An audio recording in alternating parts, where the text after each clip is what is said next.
Selamun Aleyküm. Müsəlman bacılarıma bir tövsiyədə bulunmaq istəyirəm. Çalışın ki, çoxlu sədəqə verəsiniz. Çalışın ki, Allah üçün əməllərinizi çoxaldasınız. Peyğəmbər sallallahu aleyhi və səlləm bir gün sahabələri ilə oturur və buyurur ki, mənə cəhənnəm göstərildi. Cəhənnəm əhlinin çoxunun qadınlar olduğunu gördüm. Nankör olduqlarına görə. Abdullah ibn Abbas radiyallahu anh buyurur ki, ya Rasulullah, kimə qarşı nankörlük edirdilər? Peyğəmbər sallallahu aleyhi və səlləm buyurur ki, ərlərinə qarşı nankör olduqlarına görə.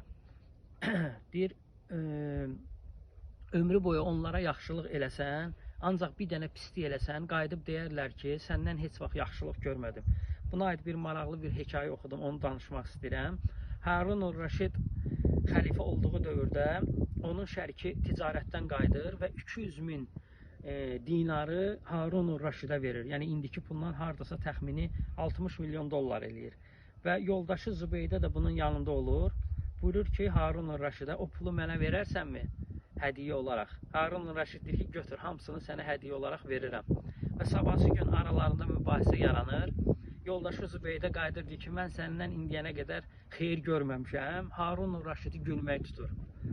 Buyurur ki, yoldaşı, nəyə görə görürsən? Harun Rəşid deyir ki, dünənlərim mən sənə 200 min dinar pul verdim. Və Peyğəmbər sallallahu aleyhi və səlləmin hədisini xatırladım ki, Peyğəmbər sallallahu aleyhi və səlləm buyurur ki, onlara ömrü boyu yaxşılıq eləsən, bir dənə pislik eləsən, deyəcəklər ki, səndən heç bir yaxşılıq görmədim. Və mən də sənə dünənlərim elə 200 min dinar pul vermişdim. Çalışın ki, yəni ümumiyyətlə, nankörlük sifətini özünüzdən uzaqlaşdırasınız. Allah Taala şükür edənləri sevir. Allah Subhanahu istəyirəm ki, kişili, qadınlı Allah Taala bizlərin hamımızı şükür edən qullarından eləsin. Və sallallahu əleyhi və Muhammed və alə alihi və səhbihi əcmaîn.